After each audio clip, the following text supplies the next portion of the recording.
Yeah, Harp. So I'll do it just like we did the Hart Trophy, and I'll just read who are the odds-on favorites to win. So I guess before I do that, I should say that the Norris Trophy, according to the NHL, is given to the defense player. Yes, that's the term that they use. Given to the defense player who demonstrates throughout the season the greatest all-around ability in the position. So that's what we're talking about here, boys. Not the best offensive defenseman or best defensive defenseman, but all around, even though we all know it's the best offensive. But here are the odds on FanDuel. Quinn Hughes has the best odds, and he's the favorite to win at minus 650. So they think he's pretty close to a lock. Makar is at number 2 at plus 350. I think there's some good value there. The field is at plus 430, which personally, if you think Makar is going to win it, you should take the field at plus 430 because it's better odds than just Makar winning it. So that's odd that it's structured like that, but that's how FanDuel has it. And then Dobson at plus 3,500, Yossi at plus 4,000. Guys like Hedman and Bouchard are also having good offensive seasons, but Hedman's won, a handful of them, and Bouchard can't play defense at all. So I don't think that those guys will be in the conversation. I think there has to be some sort of limit in terms of defensive ability, but those are the odds. Case, who are you thinking? Like, are you in agreements with FanDuel that Hughes is a lock at minus 650, or do you think there's someone else who could take it? Minus 650 feels pretty generous, I'd say, when it comes to odds. But I do think Hughes is the Norris Trophy winner. I think that he is having just a fucking unbelievable season on defense, and like you can definitely sit here and say like Makar is the better defender. He's better at defense. He's more physical. He blocks more shots. He can clear the net better, whatever you want to say. But you don't need to block shots and clear the net and defend when you're always on attack. It's just not necessary. You're not blocking shots in the offensive zone. And that's where Quinn Hughes is. He has a goal differential of 78, on ice goal differential of 78, whereas Makar's is 43. That is such an impossible gap to close in my mind when it comes to the Norris Trophy. And like they have the puck in the other team's zone more when he's on the ice. They create more chances. They score more goals. It's just everything points to the team is better when Quinn Hughes is on the ice. And the team is better when Makar is on the ice, but right now in this season, there is a much bigger gap when it comes to Quinn Hughes. And then once again, Makar starts in the offensive zone 25% of the time. Quinn Hughes starts in 17.8% of the time. So not only is he spending more time in the offensive zone, he's getting them there. It's impressive. His first pass is currently the best in the league, and he's such a great skater. He's just like all of the Hughes brothers. They skate with the puck so well, and they get it in the other zone. I'm just kind of like, I'm in awe of the season he's having, and it's really, if you had to pick a heart for a defenseman, then it's going to be Quinn Hughes. Like the team wasn't really in talks of being a contender or, maybe even not being in the playoffs. And now they're first in the league because of his play. Mm-hmm. It's funny when Hughes and Makar came into the league together, it was like they were seen as on the same tier, right? And then as a few seasons went on, it seemed like Cale Makar became the guy on another tier, and Quinn Hughes was still very good, but not quite at the level of Cale Makar. And this season, Hughes has just said, no, I don't want any of that. Give me the respect I deserve. I'm just as good, if not better, than Cale Makar in certain areas. So give me my cookies. And he's been performing this year. I forget the stat, but I heard it very early in the season. It's something like nobody has more offensive puck possession time per game than Quinn Hughes, which is crazy because he's just a guy who controls everything from the top, whether it's on that incredible power play that the Canucks have or just at 5-on-5. So he snaps it around, he makes a first pass, he gets into the zone, and then when he's in the zone, he's able to just distribute. So he's had an incredible season. Just when looking at the numbers, though, he has 13 goals, 68 assists for 81 points in 72 games. In 82 games, he's on pace for 92. Makar, though, again, who is not the favorite, he's at plus 350. He has 18 goals, so 5 more than Hughes, 60 assists, 78 points in 66 games, and is on pace on 82 games for 96 points, which would be 4 more than Hughes. So I know it's not all about points, but in terms of actual offensive production, underlying numbers aside, Makar has been the more productive player. And it's just crazy because when you look down the list of other guys who are producing too, like, Yossi is over a point per game. Bouchard's over a point per game. Hedman's over a point per game. Like, there are some really good offensive defensemen having great seasons this year. And, it's going to be a shame when a lot of them, all but one of them actually, don't win the trophy. Because I look at a guy like Hedman, and I said off the top that he has multiple Norris trophies. He does not. He has one. And in my head, he has been collecting them and raking them up, but he only has one, guys, which completely shocked me. He got that in 2017-18. And I don't know, that's a guy who I think should be in contention. Again, I don't want to make the argument that, he hasn't won in a while and he's still pretty good, so give it to him. But I don't know, it's voted on by the media and the writers. So I think he could be in contention too. Now, if I had to pick one today, I think I am going to go with the favorite, Quinn Hughes. He's been incredible, but I just wanted to point out the other 6 guys who I think potentially could have a shot if it were any other season. Yeah, and they're all having unbelievable seasons, but only one of them can get the trophy. And it's funny that if I was doing a fantasy draft of my team, we restarted the NHL, I'm going to pick Cale Makar as my first defenseman if I can. I think he's the best defenseman in the league. But this season, Quinn Hughes has just been phenomenal, and he's just controlled so much of the play. Like, a couple more stats that just show how little they play in terms of share of ice time. They play the same amount. Quinn's played a few more games, but it's to look at it on a per 60, because that's the most even way you can make it. On ice shot attempts against when Quinn Hughes is on the ice is 44.86, and with Cale Makar it's 57.33.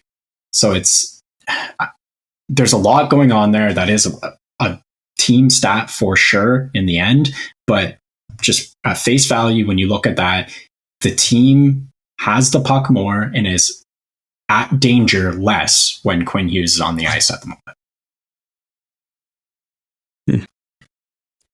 Yeah, that's amazing. And, Case, you mentioned it there. Hughes is certainly not looked at as being a defensive stalwart, but exactly like you said, when it's hard to defend, and you don't have to defend when you always have the puck, and he always has the puck. He gets into the zone so well on his own. He's such an incredible skater, as is Makar as well. But I think the other impressive thing here for me with Hughes is, Philip Hronek has been a pretty good D partner for him, of course, but he's had his struggles this year.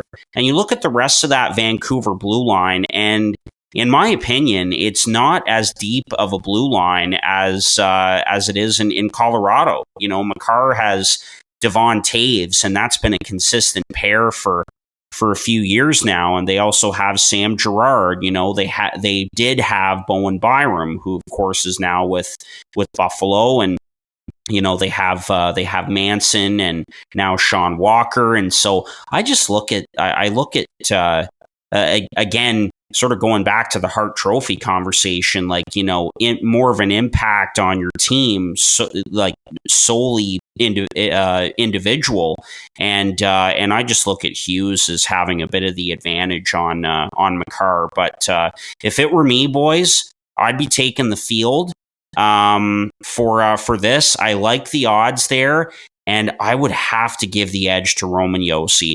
in my mind. I know he's already got a Norris Trophy before, but man, you look at this incredible run that the Predators have been on, and heard this from Jeff and Elliot like the other week or whenever it was, but every night quietly for Yossi, like it's 3 points. It's 3 points here. It's 4 points here. Like whatever. Like he has been absolutely incredible. And you could argue that Nashville blue line, like it's around him, it's not as deep as it once was. I mean, I know they have McDonough and Jeremy Lauzon hits everything that moves, and and some other guys in that mix as well. But there's no Ekholm, there's no Ryan Ellis, there's like some of these guys that they had before, and I've just been so impressed with Yossi, who yet again very quietly is a Norris Trophy candidate again. And so I'd be taking the field and I'd be giving the edge to him, because Nashville does not go on this incredible run without him. It's not even close. It's really true. Speaking of taking the field, though, Harper, like I mentioned off the top, I would also be taking the field because it's better odds than just taking Makar. And Makar right now is the second favorite at plus 350. So for me, if I'm a betting man, which we all know I am from time to time, I'm taking the field as well, Harp. I'm glad that you went with the field. Shows that you're thinking about the odds here. While I do think that Hughes will probably win it, I think he's due, and that's what the writers are thinking. I'm going to bet the field. And by the way, I already did before this episode, just to get that out there. Yeah, I mean, I hear you, and it makes a ton of sense. Yeah, I can get the argument for Yossi, and I love that because I've always been a big Roman Yossi fan. I just, at the end of the day, like, it really is. It's just the best defenseman, not the best defenseman on your team award. It's the best defenseman. That's it. And that's what Quinn Hughes has been, in my opinion. That again is not to go to say that he is the best defenseman in the league. And we make the argument always that we want to have a best offensive defenseman and best defensive defenseman award.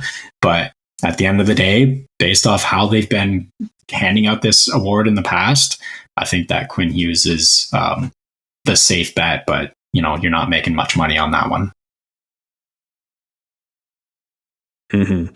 I do want to say that at the start of the season, I was texting one of my buddies who will remain unnamed, and I said that Victor Hedman was washed because Sergachev is going to be the guy who comes in and provides all the offense. Like last year, Sergachev was playing PP1 for the most part of the season, and Hedman was irrelevant in fantasy. Well, all of that has changed. Hedman is back to normal. He's a fantasy stud. He's up for the Norris Trophy this year, or at least in conversations, and he's over a point per game. So just incredible, and I'll eat that. I was wrong 100%. But that's all I have to say about the Norris. I think we've pretty much covered it. That's the race. No? I've got one more thing I think we have to mention him is Adam Fox. If he wasn't injured for like a handful, like 10 games, he would very much be in this conversation. He's been electric, especially in the last couple of weeks, just putting up points for the Rangers. He's, at a point per game pace like he always is every single year. He's got 14 goals in 61 games, 61 points. It's impressive what he does every single night. And I just have to mention him. If he got to play a full season, then I think he's very much in this race. And then the field would look even better. Oh, for sure.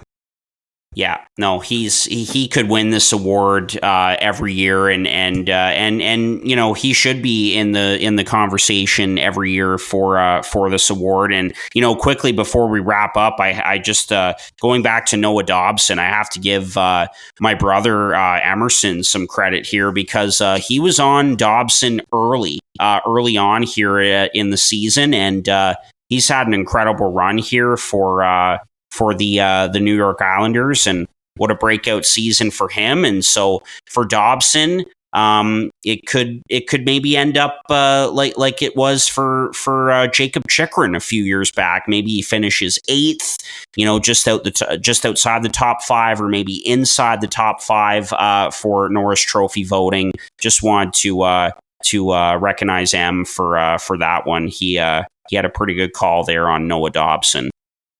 Yeah, and just going back to the total points, guys, there are currently 7 defensemen right now who have over or at a point per game. And it's just incredible. Like Makar, Hughes, Bouchard, Hedman, Yossi, Fox, Shea Theodore, and that's it. And then Noah Dobson is in 8th spot. So I know Theodore and Fox haven't played the full season, like Case mentioned, but just some great seasons from young offensive defensemen. It's really great to see. But yeah, like I said, that's all I have to say about the Norris.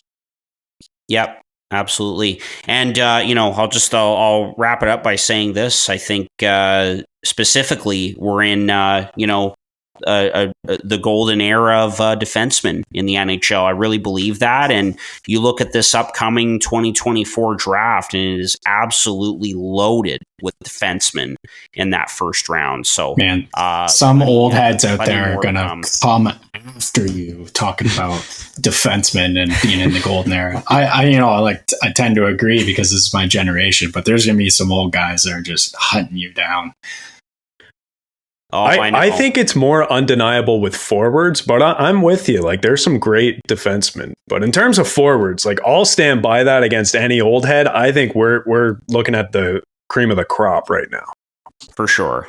Yeah, absolutely. Well, we'll see if I get any commenters coming after me for that take, but it's just not, it's hard not to look at what's going on right now with forwards, defensemen, just everyone in the league in general, and just recognize how special it is. So anyway,